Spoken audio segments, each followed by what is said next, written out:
આજે રાજ્યસભામાં ગુજરાતના માછીમારો જે પાકિસ્તાનની કેદમાં બંધ છે એમની ચિંતા કરતો મારો એક પ્રશ્ન હતો. મેં પૂછ્યું હતું કે કેટલા માછીમારો ગુજરાતના પાકિસ્તાનની કેદમાં બંધ છે. ભારત સરકારે મારા એ લેખિત પ્રશ્નમાં સ્વીકાર્યું છે કે 1 જુલાઈ 2024ના જે યાદી પ્રાપ્ત થઈ છે એ પ્રમાણે કુલ 211 માછીમારો ભારતના પાકિસ્તાનની કેદમાં છે અને એમાંથી 139 માછીમારો આપણા ગુજરાતના પાકિસ્તાનની કેદમાં બંધ છે. મેં માંગણી પણ કરી છે કે આ માછીમારોને તાત્કાલિક છોડાવવા માટે, કારણ કે ભૂલથી બોર્ડર ક્રોસ કરીને જાય તો પાકિસ્તાનના કાયદા મુજબ પણ સજા મર્યાદિત છે.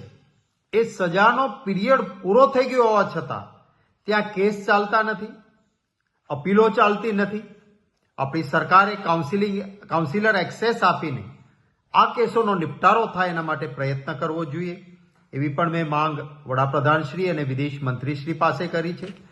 કોંગ્રેસની સરકાર કેન્દ્રમાં હતી ત્યારે માનનીય મનમોહનસિંહજી અને સોનિયા ગાંધીજીને મળીને એક પાકિસ્તાનની કેદમાં આપણા માછીમાર હોય તો એમને સંદેશા વ્યવહાર પોતાના પરિવાર ઘર સાથે થઈ શકે એટલા માટે ટપાલ વ્યવહાર ચાલુ કરાયો હતો કે ગુજરાતમાંથી માછીમાર પરિવારના ઘરના સારા નરસા સમાચારો એના સુધી પહોંચે એટલા માટે ટપાલ કેદમાં જઈ શકતી હતી પાકિસ્તાનમાં, અને પાકિસ્તાનમાં રહેલા કેદી પોતાના ઘરના સભ્યોને ટપાલ લખીને પોતાને જે તકલીફો છે અથવા પોતાની જે કાંઈ પરિસ્થિતિ છે એની વાત કરી શકતા હતા. અને પરિણામે ક્યારેય આપણા કેદી પાકિસ્તાનના કેદમાં રહ્યા હોય એની કોઈ પણ મુશ્કેલી હોય તો કુટુંબ સુધી પહોંચતી અને સરકારના કાન સુધી પણ પહોંચતી હતી. મારા આજના પ્રશ્નના જવાબમાં ભાજપની સરકારે સ્વીકાર્યું છે કે પાકિસ્તાનની સરકારે હવે આપણા ગુજરાતના કેદીઓ કે ભારતના કેદીઓ ત્યાં છે એની સાથે ટપાલ વ્યવહાર બંધ કરી દીધો છે. આવો એકતરફી ટપાલ વ્યવહાર બંધ ના થઈ શકે. આપણી સરકારે લાલ આંખ કરવી જોઈએ, 56ની છાતી બતાવવી પડે. પાકિસ્તાનમાં રહેલો આપણો કોઈ ગુજરાતી કે ભારતીય કેદી પોતાના ઘર પરિવાર સાથે સંપર્ક પણ ના કરી શકે. આ માનવ અધિકારનો પણ ભંગ છે.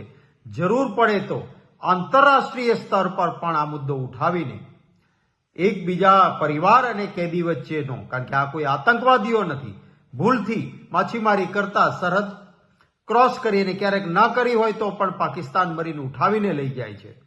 આ માટેની માંગણી આજે મેં માનનીય વડાપ્રધાનશ્રીને પણ ઈમેલ કર્યો છે અને મારા પ્રશ્નનો જવાબ પ્રાપ્ત થયા પછી વિદેશ મંત્રાલયને પણ લખ્યું છે કે તાત્કાલિક આ અંગેની ચિંતા ભારતીય જનતા પાર્ટીની કેન્દ્ર સરકાર સેવે.